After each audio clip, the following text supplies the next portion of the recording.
Greetings and salutations to all you people out there in FAF land. I have a 3 versus 3 on White Fire for you today. Should be an exciting game right smack dab in the middle of the average Joe's range. We've got a 1,000 on the low end and an 1,800 on the high end.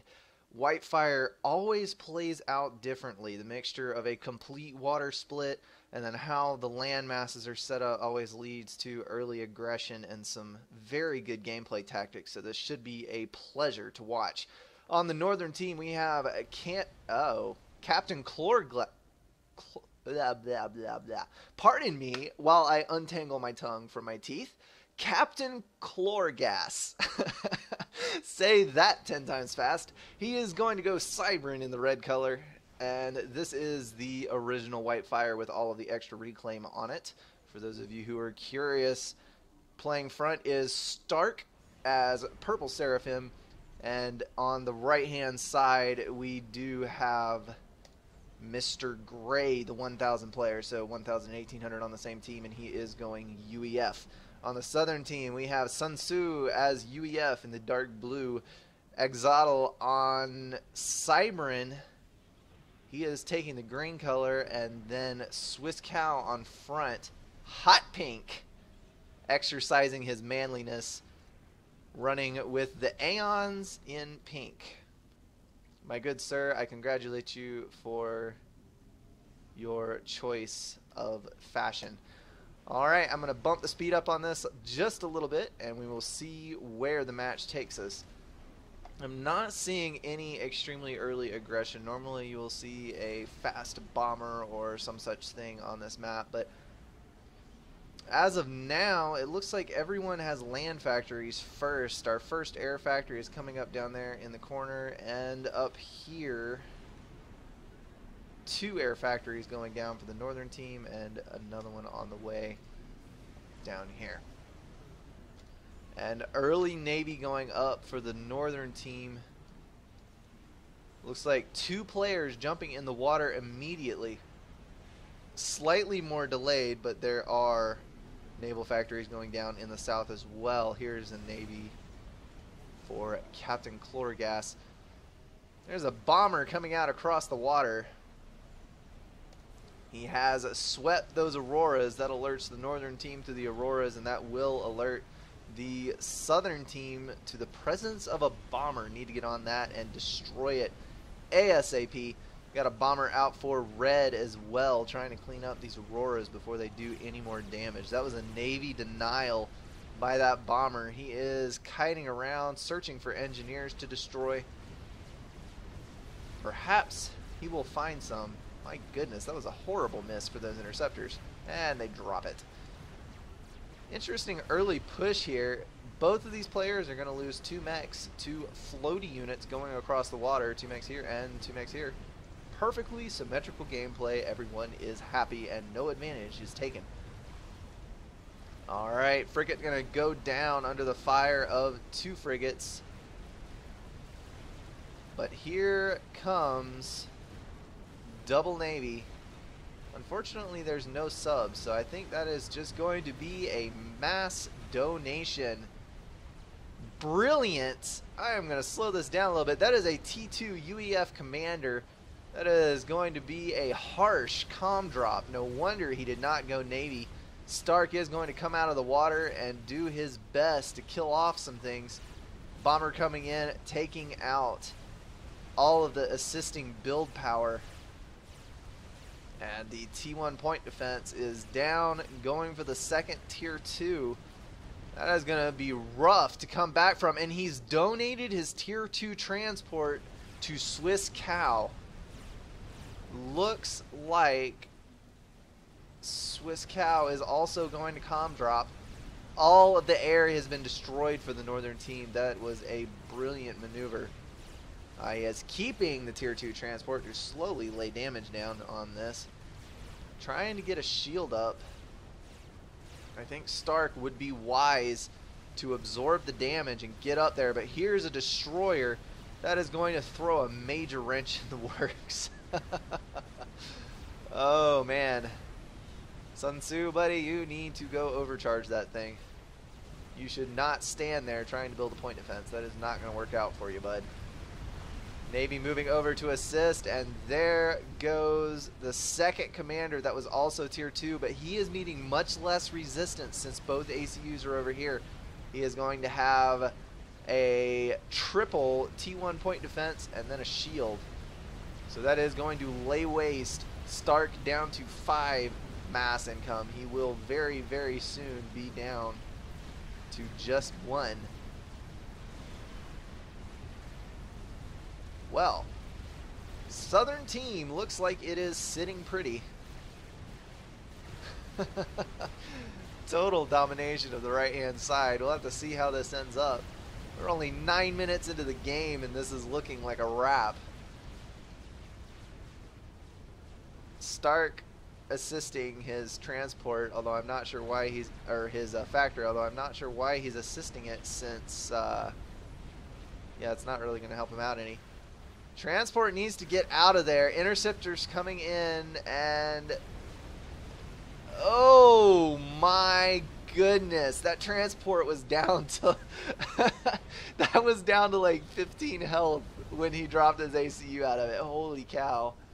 And now there is a submarine, but he does have tier 2 on his ACU, so he will be able to reclaim that. And reclaim galore for Mr. Gray. All of those point defense and everything else that's died. Stark has managed to get out a cruiser that is going to help him start laying down some fire. Torpedo bombers coming out now for Swiss Cow. He is going to try to traverse the ocean, asking for assistance from the navies and getting back across. That is going to be a nasty little proxy base to take care of.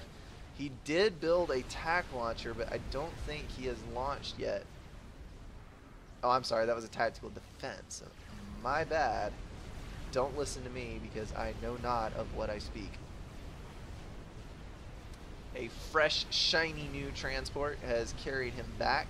Actually, I think that was Pink's transport. It has a little damage on it, but I may be mistaken about that.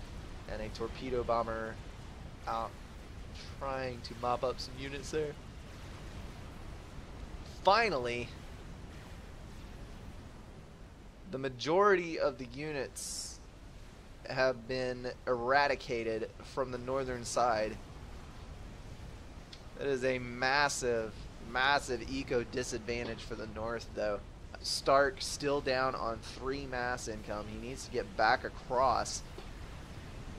He is probably living, not even living on reclaim. He is basically out of the game at this point until he can get across. He was going for an upgrade of some kind, but honestly, I think that, and the ACU is headed back across. That is great. He is going to come back in to do more damage right when they let their guard down. Oh, that is fantastic. Well done, good buddy. You have made my day. 2 comm drops in the same game on the same location. Just do not want to give up. I have a quick little naval engagement down here, which Captain Chlorgas is going to lose quite horrifically. That is sad to see. He does have a couple of T2 units over here, but there is stealth out for that Cyber Navy and slightly more units. I don't think that he will prevail in that situation. Mobile missile launchers are throwing a wrench in the works for Sun Tzu. He was going to try to get a T2 artillery. That was a bad choice, my friend. You should have gone shield immediately. Mr. Gray is reacting well to the situation. We're going to see a sniper bot. Odd things happening this game. This is why I love White Fire. It brings out the best and the worst in people. When was the last time you saw a sniper bot being used for naval defense? That is how it's done, guys. Double comm going down on Sun Tzu. That must have been the gun upgrade that he was getting. That is a gun T2 comm and a T1 possibly gun. I'm not sure. And boom goes the dynamite. There he goes up in smoke. Sun Tzu saying the second time was a bad idea. Nah, really? I applaud you for attempting. It made my day. The effort was phenomenal, but in the end, the guys are already preparing for the ACU drop, so they're going to have the units left over, and they're going to be much more determined to kick your butt off their territory the second time around. So, and now Stark has decided that his base is not good enough, so he is going to go down and comm drop the other side. This is comm drop number 4.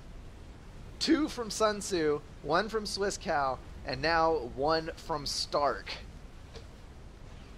Fantastic. I love it. Of course, what else are you going to do when there is this much of a gap in between the land masses? If you want to have a land fight, you got to take it to the other team, which is exactly what these guys are doing. This is actually a really good anti-navy setup. We've got 2 shields, a 3rd going up, stealth generator, artillery, and a sniper bot. That is a lethal little base right there. I'm very surprised. Mongooses have been brought in by Mr. Gray. He is determined to hold that neck right there. Both players have come across. We've got tier 2 Engis and some combat units from Mr. Gray. And then we've got tier 2 ACU with gun upgrade and yeah, that was all that came across. He does have a land factory down that's producing units. Building a T2 mass extractor first. Not exactly the best way to go about things, but okay. And Captain Chlorgas has finally built up a critical mass of units. Point to note, you do not want to retreat with Cyber Navy in an inefficient manner when you actually have a chance of winning, because Cyber Navy cannot shoot backwards. Therefore, if you run from an enemy and that enemy is in range, and another ACU on ACU battle, Stark actually looking a bit low on health here. This is not good, but there are a ton of mongooses. I'm going to laugh my butt off if this is a mutual KO, and it looks like it will be. Kaboom! 2 more players eliminated. We're now down to Exotl all by himself. I really need to learn how to pronounce his name. Axolotl. Okay. I'm going to go with Axel. Axel is now by himself and under siege.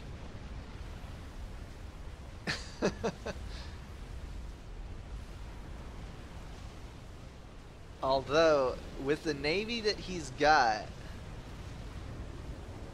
and the amount of reclaim that he has at his disposal, I really think that he has a chance at this. As long as this does not destroy him, he has a chance. We're now rolling into 28 minutes.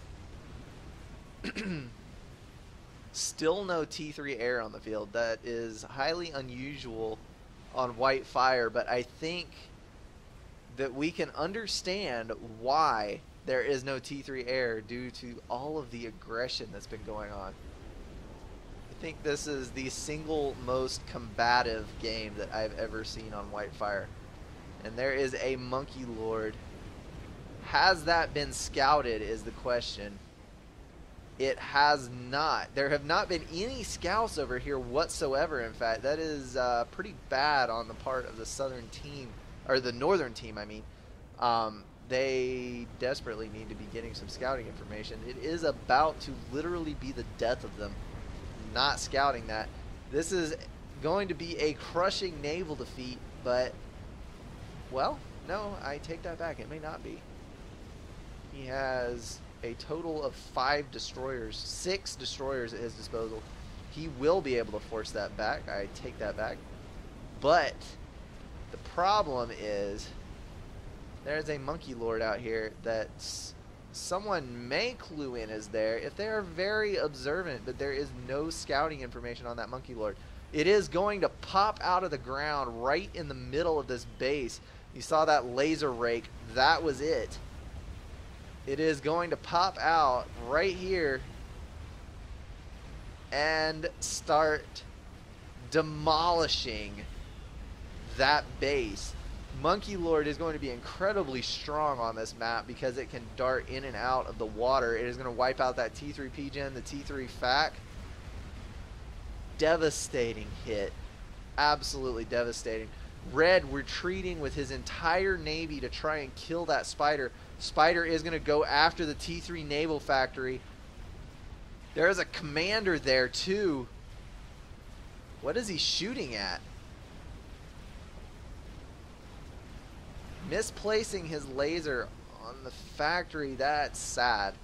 Oh, Monkey Lord's gonna die. Don't die. Vet. Bingo. Gonna kill the factory and continue to sweep up some more vet, hopefully. Finally going to see a land grab over here. Exotl securing his territory, and the Monkey Lord has finally gone down to the fire of that navy. And we'll have to see how that goes. Another one is about a third of the way built. Don't think it has been scouted either.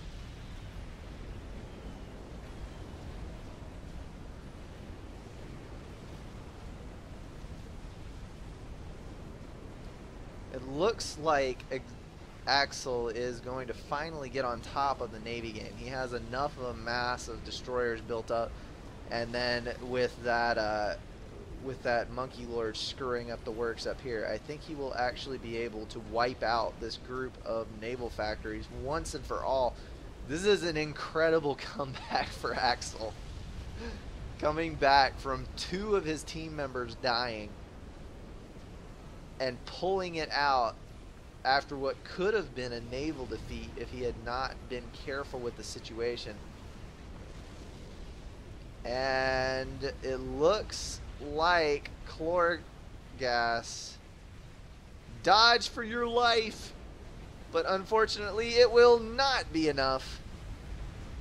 Oh man, that's got to be embarrassing.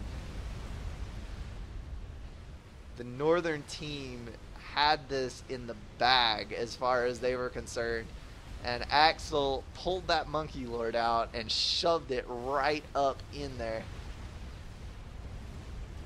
How did I miss that? That is a Percy drop. That is brilliant. Right down to the end. I love it when that happens. Players will not give up. Right down to the last unit, they're going to fight it out. Percival's so strong on this. They're going to do serious damage to that eco. But there are a couple of destroyers out here that are focus firing them. This Monkey Lord is about to hit land. Mr. Gray, there are destroyers in the water. There's a Monkey Lord coming on land. I don't think there's any way that he's going to get out of this. And the second Monkey Lord, well actually third total, is coming onto the land down there. Mr. Gray is accepting his fate and charging directly into the gaping maw of that Navy. And he will go up. Brilliantly played, both sides. That was a great game. I love to see those. I hope you guys enjoyed it as much as I did. Alright, if you have any replays that can match up to that quality, I would love to cast them. I love watching games like that. Leave them in the comments below. You can message me on the forum. You can message me on the FAF client. Any way you get them to me, just get them to me, and I will cast them if at all possible. Alright guys, that's going to wrap it up for me on this cast. As always, thank you guys so much for watching.